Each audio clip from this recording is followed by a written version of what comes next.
दाह संस्कार की तैयारी चल रही थी। आखिरकार सासू माँ देह त्याग गई थी। ससुर जी तो शादी के दूसरे साल ही स्वर्ग सिधार गए थे। अगल बगल के पड़ोसी और रिश्तेदार सभी आ चुके थे। जल्दी करो का शोर में रागिनी घर की एकमात्र बहू कोने में खड़ी सब तमाशे देख रही थी कि कैसे रिश्ते रंग बदलते हैं, कैसे लोग अपने रंग दिखाते हैं।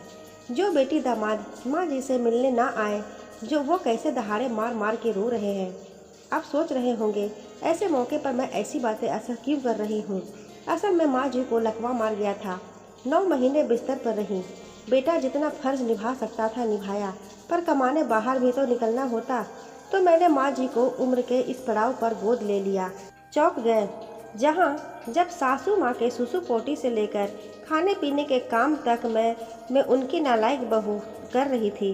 वो मेरे बच्चे समान ही तो हुई। माँ जी को अपनी बड़ी बेटी जमाई में बड़ी ममता थी।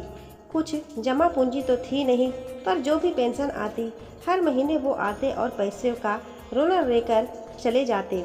और यही बेटी जमाई इन 9 महीनों की बीमारी में झांक कर भी नहीं देखने आए माँ जी को। माँ जी बार बार बुलाती रहीं, संदेशे भिजवाती रहीं, पर उन्हें नहीं आना था। ना आए। आखिरकार कल रात मैंने ही कहा, क्या माँ जी, मैं नहीं हूँ आपकी बेटी? तब आंसू की बहार करते अपने व्यवहार की माफ़ी मांगते हुए माँ जी ने कहा कि मुझे बहू का दर्जा कभी दिया ही नहीं, एक बार तो हाथ भी उठा दिया था। माँ जी सो गई गहरी नींद में, जिसमें ना बेटी ना जमाई की बेरुखी थी और ना कोई गम। आज वही बेटी जमाई माँ जी की लाश के पास बैठे रो रहे थे, जो जीते जी उनसे मिलने भी नहीं आए और मिलने से भी कतराते थे। मन तो कर रहा था कि भगा दूं उन्हें, पर यह शक हक मुझे नहीं था। शायद बहू जो थी, पर अब रिश्तों के रंग बदल गए थे। माँ जी को ले गए आखिरी क्रियाएं के लिए। सब क्रियाएं निपटाने पर बाबूजी के साथ कुछ रिश्ते भी खत्म हो गए।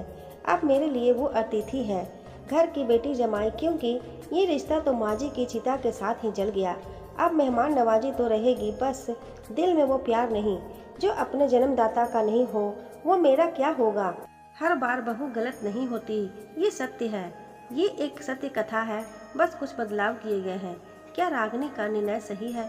हमें कमेंट बॉक्स में कमेंट करके ज़रूर बताइएगा। कहानी अच्छी लगी हो तो वीडियो को लाइक करें, अपने दोस्तों के साथ शेयर करें और चैनल पर अगर नए हो तो चैनल को सब्सक्राइब जरूर करें। धन्यवाद।